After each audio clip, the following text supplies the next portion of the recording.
Identifying roots and the stability of equilibria is straightforward for a single variable model. Many ecological and evolutionary questions do force us, however, to keep track of multiple variables, for instance food web dynamics, disease dynamics and vaccination, theory of sexual selection, viability analysis of long-living animals. All these models require us to analyze models with two or more variables that depend on each other. A two-patch metapopulation is a simple example of such a two-variable model, with dynamics in the two patches coupled by dispersal. As for single-variable models, we may use analytical and computational approaches to identify equilibria and their stability.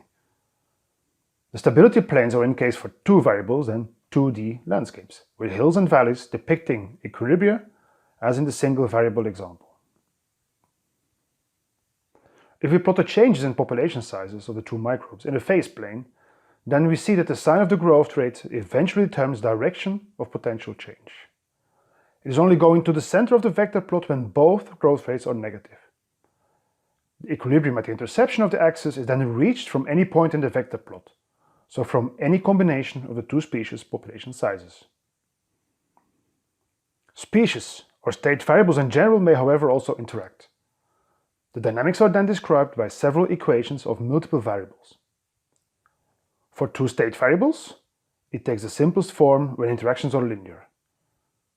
Changes of the two state variables are then thus a combination of their joint abundances. Such a set of equations can be represented by a single equation when putting them into a matrix formulation. So the column vector of the state variables, here an arrow, is then the product of the squared matrix of their rates times the state variable column vector. Such a set of linear models have always the 0, 0 as an equilibrium, unless the determinant of the matrix is not 0. Then neutral stable equilibria exist.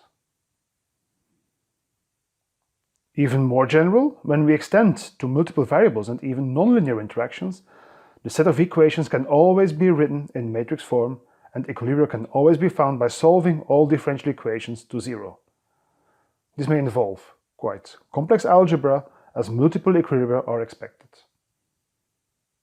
As for single variable models, we will linearize the equilibria. Now we will not calculate a single partial derivative, but instead the Jacobian will be a matrix of all the partial derivatives, with on the diagonal those from the variable of the function itself. To determine stability of the equilibrium, we need to derive the general form of the Jacobian, and as for a single variable model, substitute each variable by its equilibrium, simplifying it as much as possible. Equilibria are stable when the eigenvalues, actually their real parts, we'll see later, of the Jacobian are negative. While the Jacobian will contain the variable for nonlinear models, it will only contain the rates in case of linear models. Hence, equilibria cannot be plugged in the matrix, and eigenvalues can be directly calculated from the rate matrix. Okay, but what are eigenvalues and eigenvectors again? The prefix eigen comes from German and means characteristic. As for the independent two-variable models where the axes of no change were x and y equaling 0, we can find also in more complex phase planes from interacting variables, axes or lines from which a system never leaves. These are the eigenvectors of the system. By definition, a system grows or decays along an eigenvector but never rotates away from it. For the two eigenvectors in the above example, movement occurs at rates r1 and r2. These are known as the eigenvalues of the system. Only when there is movement towards the equilibrium along the eigenvectors, the equilibrium is stable, so when the eigenvalues are negative. For most linear models involving n variables, we can find n eigenvectors and their associated eigenvalues. Most of the time, eigenvectors will not coincide with the coordinate axis. Typically, linear models have only one possible equilibrium, and the eigenvalues determine its equilibrium. Given this, we only need to calculate the eigenvalues directly from the Jacobian, which, remember, is the matrix of the rates, to determine whether the system approaches the equilibrium or not. Eigenvalues are calculated from the characteristic polynomial.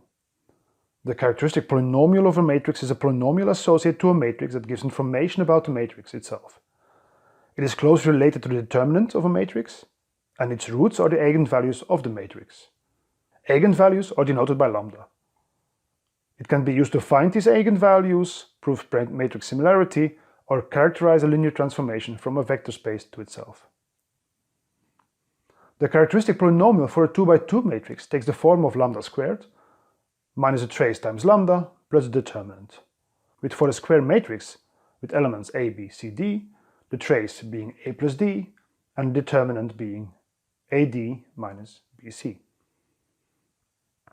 Eigenvalues then have the form of the expression trace plus minus the square root of the trace squared minus 4 times the determinant, all divided by 2.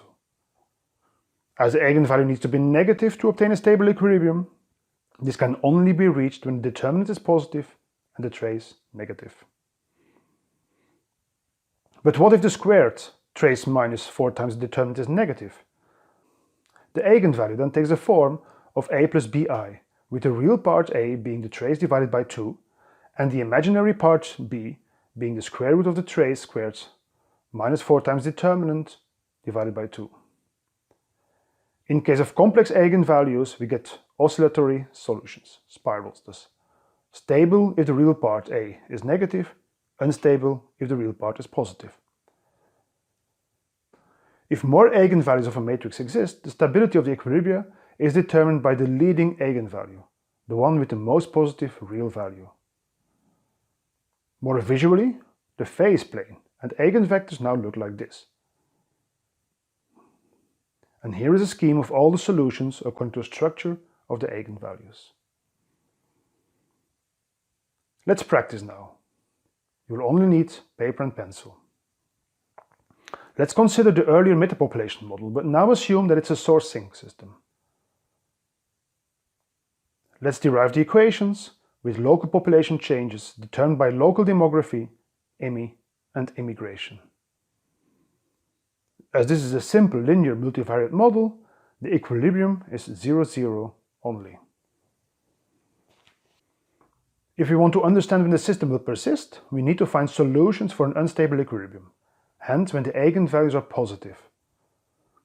After calculating the eigenvalues from determinant and trace, we find that persistence is guaranteed when the growth rate of the source is much larger than the severity of the sink and dispersal is low.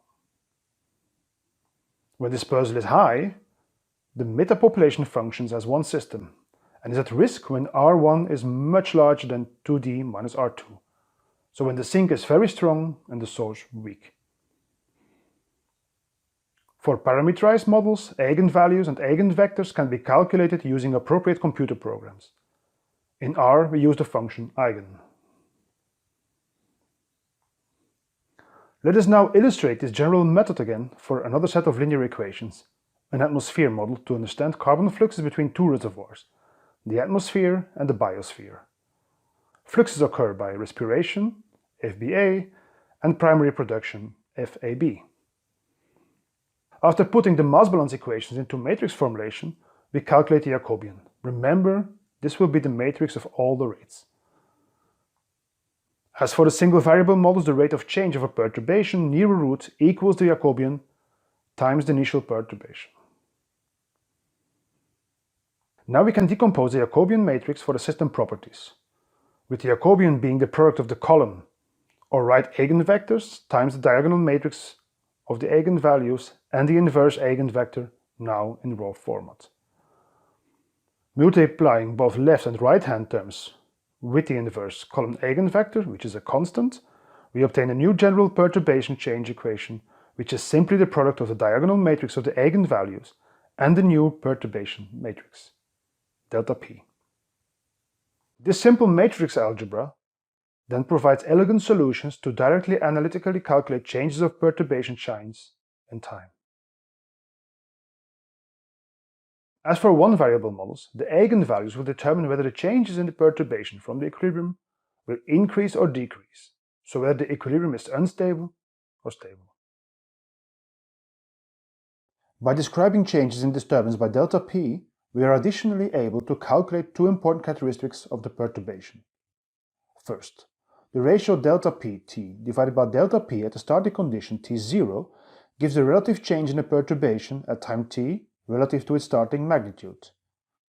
If this ratio is 0.05, then this means that the perturbation has dropped to 5% of its initial strength. This ratio also equals e to the power lambda t. So by taking the natural logarithm of both the left and right hand side of the equation, lambda t approximates minus 3. We define the time to get to this 5% drop as tau, which is here the absolute value of 3 divided by the eigenvalue lambda. As we have an eigenvalue for each state variable in the model, tau gives a vector of these times to drop back to the starting conditions after disturbance for each state variable involved in the model. The lower these characteristic timescales, the higher the variable's resilience to disturbance. Second, delta pt0 reflects the magnitude of exchange quantities in all compartments of state variables I, in response to the effective perturbation delta c. So, as we know the effective perturbation implemented, for instance an increased release of C in a certain compartment, or harvesting or supplementation of certain life stages in a state-structured population model, we can calculate delta P to understand which compartment, stages, or more generally states variables, are most affected in absolute terms by the disturbances in one or several compartments. We use the solve function to calculate the inverse of the matrix V, with V here being the eigenvectors for each state variable.